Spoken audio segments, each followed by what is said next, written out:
Hello viewers, আসসালামু আলাইকুম। Python programming এ আপনাদের স্বাগতম। আজকে আমরা দেখব একটি ফাইলে ডাটা স্টোর করার প্রোগ্রাম, অর্থাৎ টেক্সট ফাইলে ডাটা রাইট করার প্রোগ্রাম। আমরা কি দেখব? টেক্সট ফাইলে ডাটা রাইট করার প্রোগ্রাম। তো প্রথমত তাহলে আমাদেরকে পাইথন কোড এডিটরটা ওপেন করতে হবে। দেন আমরা এখানে প্রজেক্ট থেকে রাইট ক্লিক করে নিউতে যাব এবং নিউ থেকে আমরা পাইথন ফাইলে যাব।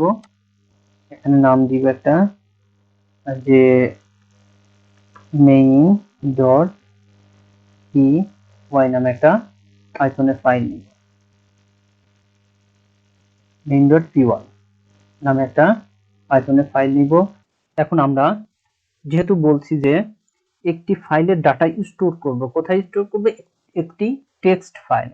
এজন্য আমাদের কি করতে হবে? একটা টেক্সট ফাইল নিতে হবে। দেন আমরা পাইথন প্রজেক্টে যাব, প্রজেক্ট থেকে রাইট ক্লিক করে নিউতে যাব, নিউ থেকে ফাইলে যাব।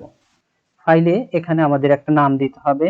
তো আমাদের ফাইলের নাম আমরা দিব মাই ফাইল ডট টিএক্সটি। মাই ফাইল ডট টিএক্সটি নামে একটা ফাইল ক্রিয়েট করছি। এখন আমরা মেইন ডট পিওয়াইতে যাব। এখানে প্রথমত আমরা একটা ফাংশন ডিক্লেয়ার করব। ফাংশন হিসেবে আমরা ডেপ এবং ফাংশনের একটা নাম দিব। তো আমরা কি করতে চাচ্ছি? ডাটা স্টোর করতে চাচ্ছি। তো ফাংশনের নামটা আমরা কি করব? Data store. ডাটা স্টোর ডেপ নামে একটা ফাংশন নিয়েছি এবং ফাংশনের নাম দিয়েছি ডাটা স্টোর। তো এখানে যেহেতু ফাংশন ইউজ করছি, তো ফাংশনটা কি তাহলে আমাদেরকে জানতে হবে। ফাংশন হচ্ছে বড় প্রোগ্রামের একটি স্বাধীন ক্ষুদ্র অংশ। বড় প্রোগ্রামের একটি স্বাধীন ক্ষুদ্র অংশ যার একটি নির্দিষ্ট নাম থাকবে, যা এক বা একাধিক স্টেটমেন্টে ব্যবহার করা হয় এবং এটা কোনো সমস্যা সমাধানের জন্য ব্যবহার করা হয়। এটা হচ্ছে ফাংশন। এখন আমরা কি করতে চাচ্ছি? আমরা চাচ্ছি যে ডাটা স্টোর করব। কোথায় স্টোর করব? একটি টেক্সট ফাইলে। যে টেক্সট ফাইলের নাম আমরা দিয়েছি কি? মাই ফাইল ডট টিএক্সটি নামে একটা টেক্সট ফাইল নিয়েছি। এখানে আমরা ডাটাটা স্টোর করতে চাচ্ছি। তো যেহেতু আমরা এই মাই ফাইল ডট টিএক্সটি নামে টেক্সট ফাইলে ডাটা স্টোর করব, এই জন্য প্রথমত মাই ফাইল ডট টিএক্সটি ফাইলটা আমাদেরকে ওপেন করতে হবে। তো এটা যদি ওপেন করতে হয় তাহলে আমাদের মেমোরিতে একটা জায়গা লাগবে। তো এই জন্য আমরা কি করব? একটা ভেরিয়েবল নিব। ফাইল মানে একটা ফাইল নামে একটা ভেরিয়েবল নিব, ইকুয়াল আমরা কি করতে চাচ্ছি? ওপেন করতে চাচ্ছি। ওপেন ফাংশন ইউজ করব। কাকে ওপেন করতে চাচ্ছি? আমরা যে একটা টেক্সট ফাইল তৈরি করেছিলাম মাই ফাইল ডট টিএক্সটি, তাহলে মাই ফাইল ডট টিএক্সটি কে ওপেন করব। কিন্তু অবশ্যই এখানে ডাবল কোটেশন দিতে হবে এবং কোটেশনের ভিতরে আমাদের ফাইলের নামটা দিতে হবে। তাহলে মাই ফাইল ডট টিএক্সটি কমা দিব। এখন আমরা ফাইলটা ওপেন করব, কিন্তু এটা আমরা ফাইলে ওপেন করে আমরা কি করতে চাচ্ছি? আমরা রিড করব, না রাইট করব, না রিড রাইট দুইটাই করব? তো আমরা জানি আমরা যদি রিড করতে চাই তাহলে আমরা আর ইউজ করব, যদি আমরা রাইট করতে চাই তাহলে ডাব্লিউ ব্যবহার করব, এবং যদি রিড রাইট দুইটাই করতে চাই তাহলে আমরা আর প্লাস ব্যবহার করব। এবং এটা অবশ্যই ডাবল কোটেশনের ভিতরে দিতে হবে যেহেতু আমরা রাইট করতে চাচ্ছি। দেন এখন আমরা কি রাইট করব? ধরেন আমি চাচ্ছি যে একজন স্টুডেন্টের নাম থাকবে, একটা রোল থাকবে এবং রেজিস্ট্রেশন নাম্বার থাকবে। এই তিনটা জিনিস আমি স্টোর করতে চাচ্ছি। তাহলে যেহেতু তিনটা লাইন স্টোর করতে চাচ্ছি, যে নাম, রোল, রেজিস্ট্রেশন, এজন্য আমাদের তাহলে তিনটা ভেরিয়েবল নিতে হবে। তো ভেরিয়েবল হিসেবে আমরা নিব কি? লাইন। যেহেতু তিনটা লাইন নিব এই জন্য লাইন 1 নামে একটা ভেরিয়েবল নিব। দেন যেহেতু আমরা কিবোর্ড থেকে ইনপুট নিব এই জন্য ইনপুট ফাংশন ইউজ করব এবং এখানে একটা মেসেজ দিব যে ইন্টার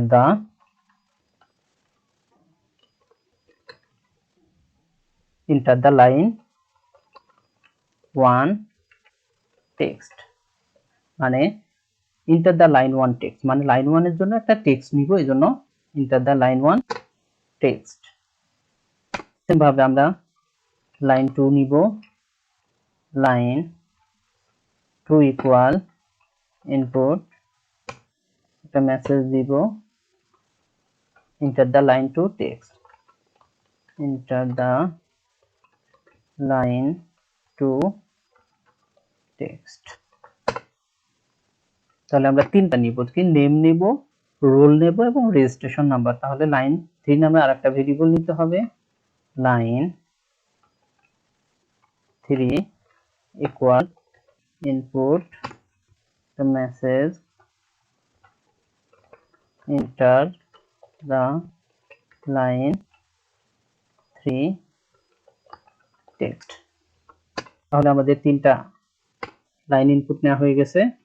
এখন আমরা কি করব, এই যে তিনটা লাইন ইনপুট নিব, এটা কি হবে, এটা হচ্ছে প্রত্যেকটা আলাদা আলাদা লাইনে হবে। এই জন্য আমরা কি করব, মানে নতুন লাইনে হবে, নিউ লাইনে হবে। এই জন্য আমরা কি করব, নিউ আন্ডারস্কোর লাইন আমি একটা ভেরিয়েবল নিলাম, ইকুয়াল, এখানে ডাবল কোটেশন দিব এবং ব্যাকস্ল্যাশ n দিব। ব্যাকস্ল্যাশ n দেওয়ার মানে হচ্ছে এটা নতুন লাইনে যাবে। ব্যাকস্ল্যাশ n মানে কি, প্রত্যেকটা নতুন লাইন হবে, এই জন্য হচ্ছে ব্যাকস্ল্যাশ n। দেন আমরা এখন কি করব, এখন আমরা রাইট করা শুরু করব। কোথায় রাইট করব, আমরা ফাইলে রাইট করব। তাহলে file dot right, file dot right, file dot right. কোথায় রাইট করব, ফাইল ডট রাইট আমরা কোথায় রাইট করব, লাইন 1 এর জন্য আমরা রাইট করব। তো then file dot write line 1 এ রাইট করব এবং এখানে বলে দেব যে ফাইল ডট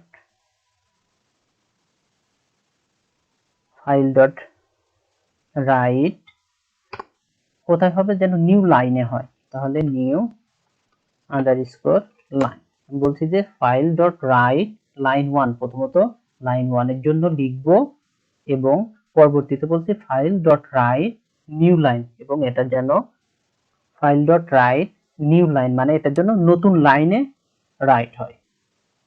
দেন সেম ভাবে আমরা তাহলে লাইন 2 এর জন্য কি করব, রাইট করব। তাহলে file dot write line 2, line 2 এর জন্য, এবং বলবো যে ফাইল ডট রাইট এটার জন্য কি হয়, নিউ লাইনে রাইট করে। দেন আমরা তাহলে এবার লাইন 3 এর জন্য ফাইল ডট রাইট, কোথায় রাইট করব, আমরা হচ্ছে লাইন আমরা 3 তে লাইন। সেম ভাবে আমরা ফাইল ডট রাইট যেন এটা নিউ লাইনে রাইট করে। তাহলে আমরা কি করছি, তিনটা লাইনের জন্য আমরা বলে দিছি যে রাইট করো বা লিখো। এখন যেহেতু আমরা বলে দিছি, তাহলে আমাদের প্রোগ্রামটা শেষ হয়ে গেছে। তো ফাইলটা আমরা ওপেন করছিলাম, এখন কি করতে হবে, আমাদের ফাইলটা ক্লোজ করে দিতে হবে। দেন আমরা কি করব, ফাইল ডট ক্লোজ, আমরা যেহেতু ওপেন করছিলাম দেন আমরা ক্লোজ করে দিলাম ফাইলটা।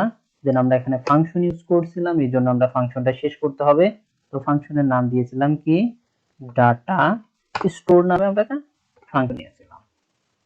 তো এখন আমরা রান করে দেখব যে আসলে প্রোগ্রামটা আমাদের রান হচ্ছে কিনা। তো দেখেন টেক্সট ফাইলে আসলে কিছু নাই, টেক্সট ফাইলে কিছুই নাই। তো মেইনে যাব, আমরা এখন রান করে দেখব। তো এখানে কি বলছে, ইন্টার দা লাইন 1 টেক্সট, মানে লাইন 1 এর জন্য টেক্সট নিতে বলছে। তো আমি একজন স্টুডেন্টের নাম ধরি এমডি সাব্বির, সাব্বির নামে একজন স্টুডেন্টের নাম দিয়েছি এবং ওর হচ্ছে রোল নাম্বার কত, রোল নং। তাহলে আমরা একটা রোল নং দিয়ে দিই যে আমার হচ্ছে কত, সাপোজ ধরি যে 25 16 90, আমরা রোল নাম্বার দিয়েছি। এখন আমরা রেজিস্ট্রেশন নাম্বার দিব আরইজি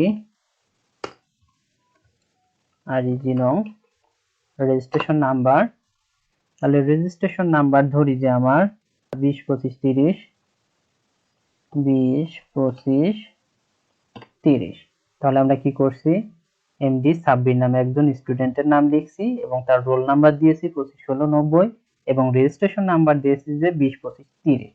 তাহলে এখন আমরা এন্টার দিই এবং এখন আমরা কি করব, মাই টেক্সট নামে যে ফাইলটা তৈরি করেছিলাম, একটা টেক্সট ফাইল তৈরি করেছিলাম, ওখানে দিয়ে দেব।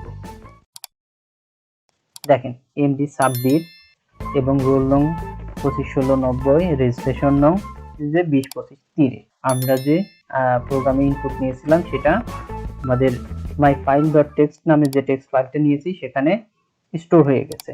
তাহলে আমরা একটি ফাইলের ডাটা স্টোর অথবা টেক্সট ফাইলের ডাটা রাইট করার প্রোগ্রাম সম্পর্কে জানতে পারলাম এবং প্রোগ্রামটি করতে